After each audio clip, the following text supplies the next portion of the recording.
د طالبانو مشر د نړۍ فرمایشتونه نه منو، کاټومي به هم رامانې وکاروي. سلام ستړي مه شئ، وخت مو بخیر. دوستانو که غواړئ د تازه او مهمو پیښو څخه خبر شئ نو همدا اوس د سره د تان پلاس چینل سبسکرایب کړئ.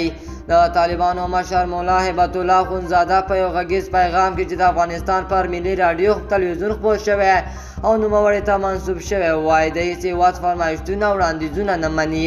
نوموړي دا څرګندونې د طالبانو لخوا کابل کې د دیني عالمانو لوی غونډې ته پر 2 ورځ کولې. دا لومړی ځل دی چې د طالبانو مشر له کندهاره کابل ته ځي او یوې غونډې ته وینا کوي. ښاغلی اخونزاده وایي هېڅوک دې نوموړي ته د حکومت مشورې نه ورکوي او ټینګار کوي که د نړۍ اټومي بم راباندې وکاروي. ټول مو ویلې کړي، بیا هم د چا فرمایشتونه نه منو. نوموړي وایي نړۍ نه غواړي د افغانستان حکومت په خپله اراده وچلیږي. موږ ته مشورې راکوي، زه ستاسې فرمایشتونه نه منم، نه یو قدم در سره مخ ته ځم، نه تعامل در سره کوم، نه په شریعت معامله در سره کوم. ښاغلی اخونزاده وایي هېڅوک دې تمه نه کوي چې د شریعت خلاف کار وکړي.